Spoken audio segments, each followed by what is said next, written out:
അടുത്തതായിട്ട് 677 നാമം മഹാകർമ്മ. മഹാകർമ്മ, മഹത്തായിട്ടുള്ള കർമ്മത്തോട് കൂടിയവൻ. മഹാക്രമത്തെക്കുറിച്ച് നമ്മൾ കേട്ടു. ഭഗവാൻ മഹാക്രമത്തോട് കൂടിയവനാണ്. മഹാക്രമം എന്ന് പറഞ്ഞാൽ ജീവന്മാരെ ഓരോരുത്തരെയും തന്നിലേക്ക് എത്തിക്കുന്ന ഒരു പ്രത്യേക ക്രമത്തോട് കൂടിയവൻ. അപ്പം ഒറ്റയടിക്ക് ഭഗവാനിലേക്ക് തൻ്റെ ശിഷ്യന്മാർ അല്ലെങ്കിൽ തൻ്റെ ഭക്തരെ അല്ലെങ്കിൽ തന്നെ ആരാധിക്കുന്നവരെ എത്തിക്കുകയല്ല ചെയ്യുക. അതിന് ഒരു പ്രത്യേക ക്രമമുണ്ട്. അത് ഓരോ ജീവനും വ്യത്യസ്തമാണ്. അപ്പം ആ മഹത്തായിട്ടുള്ള ക്രമത്തെക്കുറിച്ച് കേട്ടു.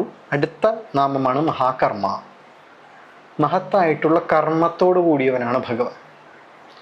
ഇവിടെ ഭഗവാന്റെ വാത്സല്യത്തെക്കുറിച്ചാണ് പറയുന്നത്.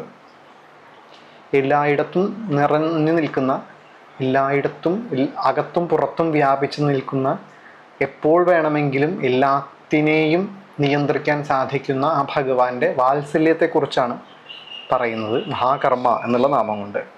ഭാഷകാരൻ പറയുന്നു, കൃമി, കീടം തുടങ്ങിയ ഭാവങ്ങളിൽ ഇരുന്നു കൊണ്ട് ദഹിക്കാൻ സാധിക്കാത്ത വഴുവഴുപ്പുള്ള ഒരാളുടെ ഉച്ഛിഷ്ടം പോലെ തോന്നിക്കുന്ന ജീവികളെ പോലും തൻ്റെ മഹിമയുടെ വിഭവമാകുന്ന അനുഭവത്തെ കൊടുക്കാൻ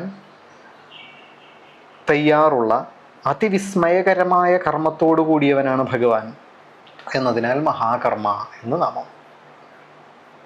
അപ്പം അതാണ് ഭഗവാന്റെ കർമ്മത്തിൻ്റെ മാഹാത്മ്യം. മഹാകർമ്മം എന്ന് പറയുന്നത് എന്താണ്?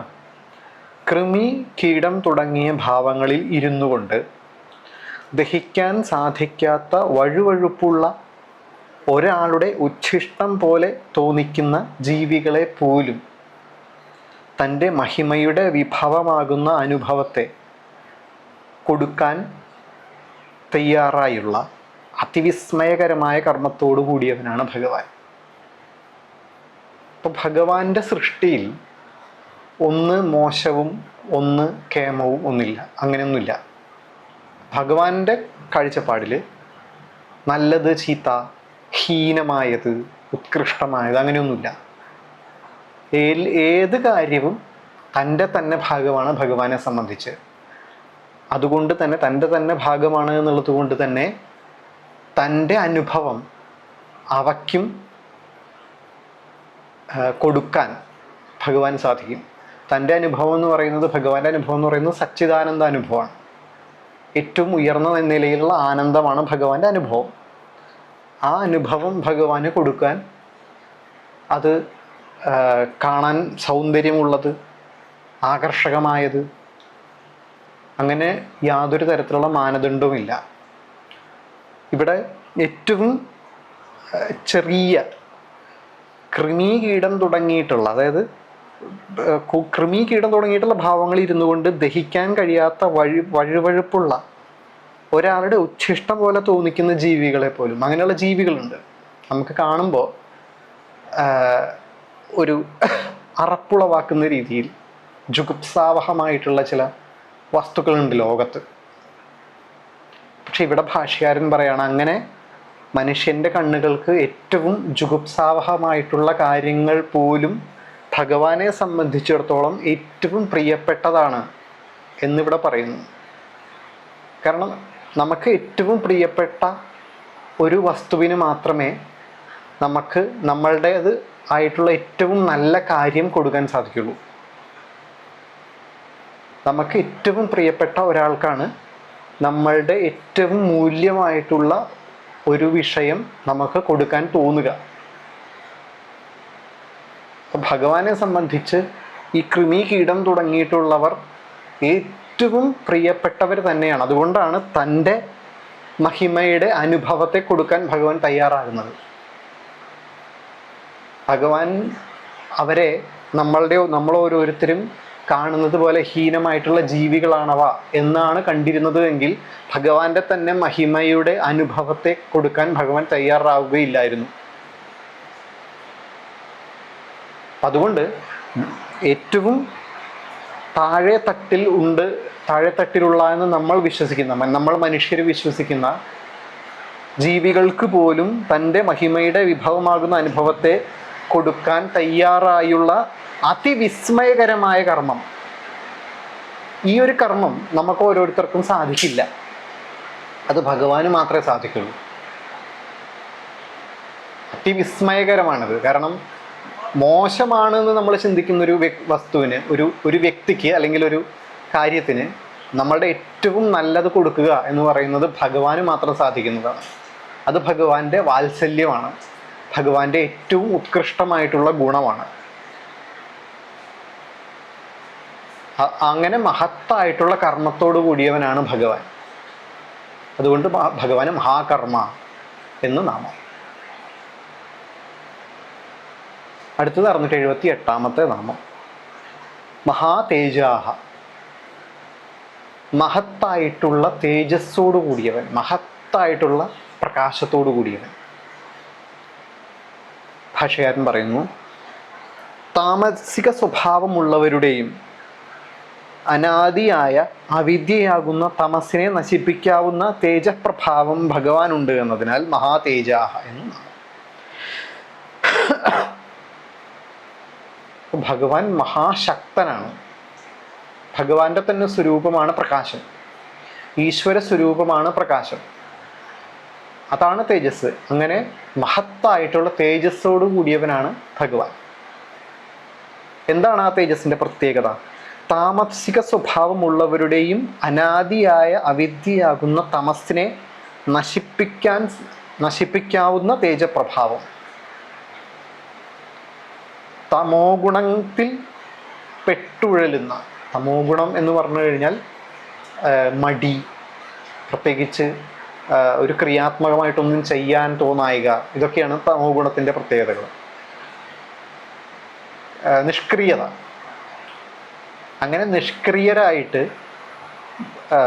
നിഷ്ക്രിയരായിരിക്കുന്ന താമസിക സ്വഭാവമുള്ളവരുടെയും ഈ നിഷ്ക്രിയരായിരിക്കുന്ന ആളുകളിൽ ഉള്ളിൽ നിഷ്ക്രിയത ഭഗവാൻ തന്നെയാണ് ഉണ്ടാക്കിയത്.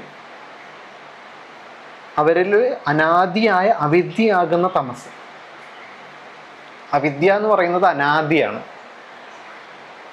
അതിന് ആദ്യമില്ല. അപ്പോൾ എത്രയോ കാലപ്പഴക്കമുള്ളതാണ് ഈ അവിദ്യ. ആ അവിദ്യയെ ഞൊടിയിടയിൽ ഇല്ലാതാക്കാൻ ഭഗവാൻ സാധിക്കും.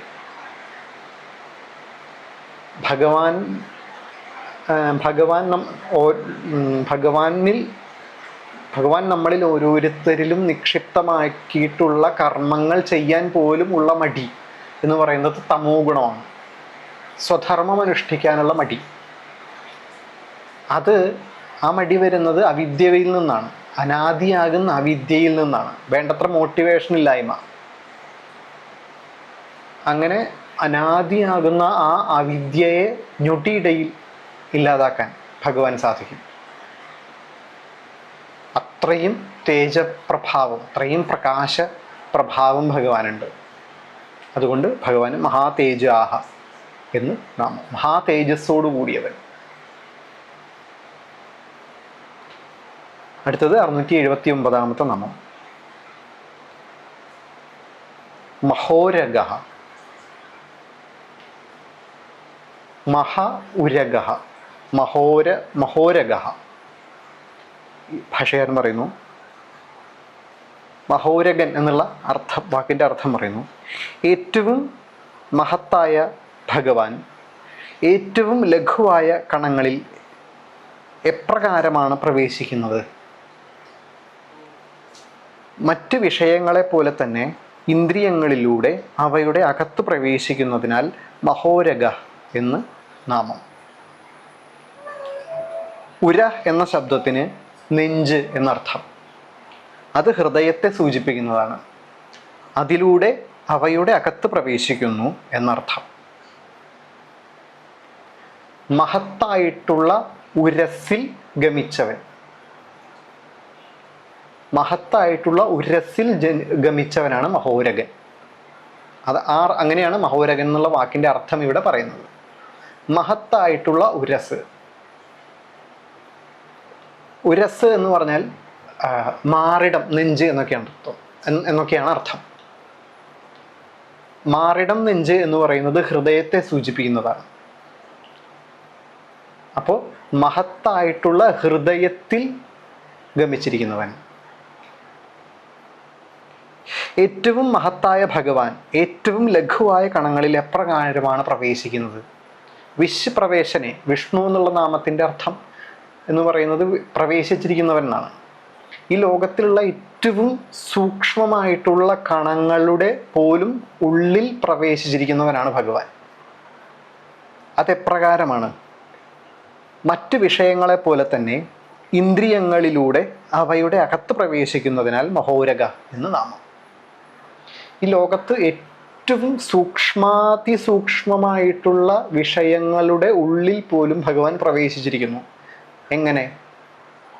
ഇന്ദ്രിയങ്ങളിലൂടെ. ഈ ലോകത്തുള്ള എല്ലാ വസ്തുക്കളുടെയും അകത്ത് ഇരുന്നു കൊണ്ട് അത് ഞാനെന്ന ബോധത്തോടു കൂടി ഇരിക്കുന്നവനാണ് ഭഗവാൻ എന്നുള്ളത് നമ്മൾ ഇതിനു മുമ്പ് കേട്ടിട്ടുണ്ട്. അപ്പം നമ്മൾ ഏതുപോലെയാണോ നമ്മൾ നമ്മളുടെ ഇന്ദ്രിയങ്ങളിലൂടെ ഈ ലോകത്തെ അനുഭവിക്കുന്നത്, അതുപോലെ തന്നെ ഈ ലോകത്തുള്ള എല്ലാ വസ്തുക്കൾക്കും സബ്ജക്റ്റീവ് ആയിട്ടുള്ള ബോധമുണ്ട്, ഞാനെന്ന് പറയുന്ന ബോധമുണ്ട്. ആ ഞാനെന്ന് പറയുന്ന ബോധത്തിൻ്റെ അത് ഇന്ദ്രിയം, ആ ഇന്ദ്രിയത്തിലൂടെ പ്രവേശിച്ചിരിക്കുകയാണ് ഭഗവാൻ. ഏറ്റവും സൂക്ഷ്മമായിട്ടുള്ള കണത്തിൽ പോലും ഹൃദയത്തിലൂടെ അകത്ത് കയറി അന്തര്യാമി സ്വരൂപനായിട്ട് ഭഗവാൻ ഇരിക്കുന്നു.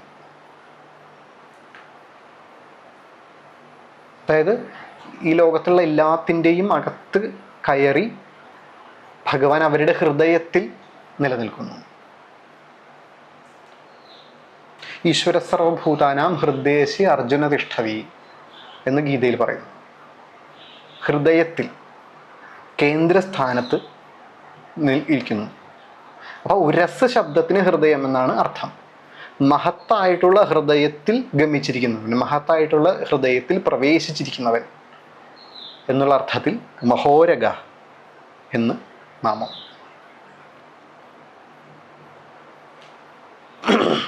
അടുത്തത് 680 നാമം. മഹാക്രതു.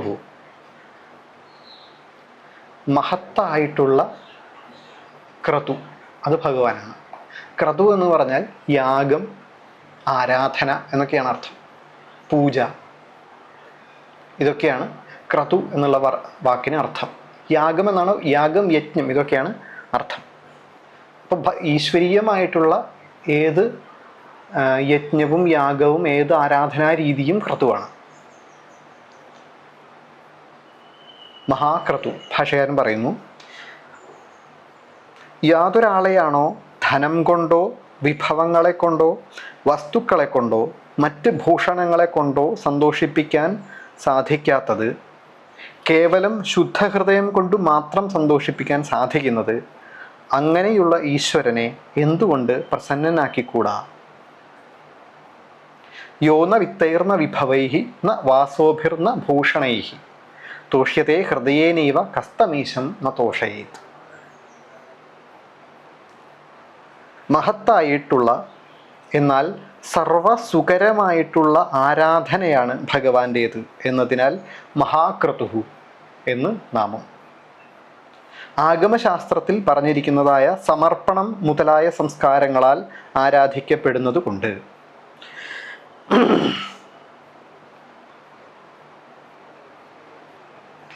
ഭഗവാൻ മഹാക്രതുവാണ്. എന്തുകൊണ്ടാണ് മഹാക്രതു ആകുന്നത്? മഹത്തായിട്ടുള്ള എന്നാൽ സർവസുകരമായിട്ടുള്ള ആരാധനയാണ് ഭഗവാന്റേത്. അതുകൊണ്ട് ഭഗവാൻ മഹാക്രതു ആകുന്നു. ഏറ്റവും സിമ്പിളായിട്ടുള്ള, ഏറ്റവും ലളിതമായിട്ടുള്ള ആരാധനാ ശൈലിയാണ് ഏറ്റവും മഹത്തായിട്ടുള്ളത്. ആഗമശാസ്ത്രത്തിൽ പറഞ്ഞിരിക്കുന്നതായ സമർപ്പണം മുതലായ സംസ്കാരങ്ങളാൽ ആരാധിക്കപ്പെടുന്നത് കൊണ്ട്. ആഗമശാസ്ത്രങ്ങളിൽ സംഹിതകളിലൊക്കെ പല രീതിയിൽ ഭഗവാനെ പൂജിക്കുന്ന സമ്പ്രദായങ്ങൾ എഴുതിയിട്ടുണ്ട്. പല രീതിയിലുള്ള പൂജകളുണ്ട്, പല രീതിയിലുള്ള ആരാധനകളുണ്ട്. ഈ ആരാധനകളുടെ എല്ലാം പ്രത്യേകത അല്ലെങ്കിൽ ആരാധന എന്ന് പറയുന്നത് അതിൻ്റെ ഏറ്റവും പ്രധാനപ്പെട്ട ഒരു ഘടകം എന്ന് പറയുന്നത് അത് ഏറ്റവും സർവസുകരമായിരിക്കണം, ഏറ്റവും സിമ്പിളായിരിക്കണം, ലളിതമായിരിക്കണം. അല്ലെങ്കിൽ ഏറ്റവും ലളിതമായിട്ടുള്ള ആരാധനാ ശൈലിയാണ് ഏറ്റവും മഹത്തായിട്ടുള്ളത്. അങ്ങനെ അപ്പോൾ ഇതിൽ പറയുന്നത് ഭഗവാനെ ആരാധിക്കുന്ന ക്രമം എന്ന് പറയുന്നത് ഏറ്റവും ലളിതമായിട്ടുള്ളതായിരിക്കണം. ഏറ്റവും ലളിതമായിട്ടുള്ളതായതുകൊണ്ടാണ് അത് ഏറ്റവും മഹത്തായിട്ട് ഇരിക്കുന്നത്.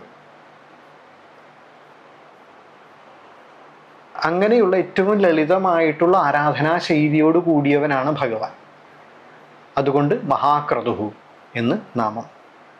അതാണ് ആദ്യം പറഞ്ഞത്. യാതൊരാളെയാണോ ധനം കൊണ്ടോ വിഭവങ്ങളെ കൊണ്ടോ വസ്ത്രങ്ങളെ കൊണ്ടോ മറ്റ് ഭൂഷണങ്ങളെ കൊണ്ടോ സന്തോഷിപ്പിക്കാൻ സാധിക്കാതെ കേവലം ശുദ്ധ ഹൃദയം കൊണ്ട് മാത്രം സന്തോഷിപ്പിക്കാൻ സാധിക്കുന്നത്, അങ്ങനെയുള്ള ഈശ്വരനെ എന്തുകൊണ്ട് പ്രസന്നനാക്കിക്കൂടാ?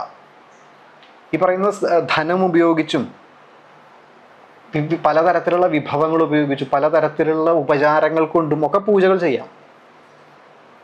പക്ഷെ ഭഗവാൻ ഏറ്റവും ഇഷ്ടം ശുദ്ധ ഹൃദയം കൊണ്ട് ചെയ്യുന്ന ആരാധനയാണ്. അപ്പം അതുകൊണ്ടാണ് ആ ശുദ്ധ ഹൃദയം കൊണ്ട് ചെയ്യുന്ന ആരാധന ആയതുകൊണ്ടാണ് അത് ഏറ്റവും ലളിതമായിട്ട് പോകുന്നത്. അപ്പോൾ ശുദ്ധ ഹൃദയം കൊണ്ട് ചെയ്യുന്ന ഏറ്റവും ലളിതമായിട്ടുള്ള എന്നാൽ ഏറ്റവും മഹത്തായിട്ടുള്ള ആരാധനാ രീതി, പൂജാ സമ്പ്രദായങ്ങൾ, അത് ഭഗവാന്റേതാണ്. അതുകൊണ്ട് ഭഗവാന് മഹാക്രതുഹു എന്ന് നാമം. ഭഗവത്ഗീതയിലെ ഒരു ശ്ലോകം പറയുന്നു, യത് കരോഷി യത് അജ്ഞാസി യജ്ജുഹോഷി ദദാസി യത് യത് തപസ്യസി കൗന്ദേയ തത്കുരുഷ്വ മദർപ്പണം. എന്തൊക്കെ ചെയ്യുന്നുവോ, എന്തൊക്കെ ഭക്ഷിക്കുന്നുവോ, ഹോമിക്കുന്നുവോ, ദാനം ചെയ്യുന്നുവോ, എന്തൊക്കെ തപസ് ചെയ്യുന്നുവോ അത് എനിക്കുള്ള അർപ്പണമായി ചെയ്യേണ്ടതാണ്. എന്ത് നമ്മൾ ചെയ്താലും അത് ഭഗവാനുള്ള അർപ്പണമായിട്ട് ആ കാഴ്ചപ്പാടോടുകൂടി ഏത് ആരാധനാ സമ്പ്രദായമാണോ ഉള്ളത് അതാണ് ഏറ്റവും മഹത്തായിട്ടുള്ള ആരാധനാ സമ്പ്രദായം. അതാണ് മഹത്തായിട്ടുള്ള ക്രതു. അത് ശുദ്ധ ഹൃദയം കൊണ്ട് ചെയ്യുന്നതാണ്. ബാക്കിയുള്ളതിനേക്കാൾ, ബാക്കി മറ്റ് വിഷയങ്ങൾ കൊണ്ടും ഒക്കെ നടത്തുന്ന ആരാധനാ സമ്പ്രദായങ്ങൾ മുഴുവൻ ഈ ഒരു ശുദ്ധ ഹൃദയം കൊണ്ട് ചെയ്യുന്ന ആരാധനയേക്കാൾ എത്രയോ താഴ്ന്നതാണ്. അപ്പോൾ ഭഗവാനെ ആരാധിക്കുന്ന ഭഗവാന്റെ ആരാധനാ രീതി എന്ന് പറയുന്നത് മഹാക്രതുവാണ്, മഹത്തായിട്ടുള്ള ആരാധനാ സമ്പ്രദായമാണ്. അത് ഒരേ സമയം അത് മഹത്താണ്, അതേസമയം ഏറ്റവും ലളിതവുമാണ്. അതുകൊണ്ട് ഭഗവാന് മഹാക്രതുഹു എന്ന് നാമം.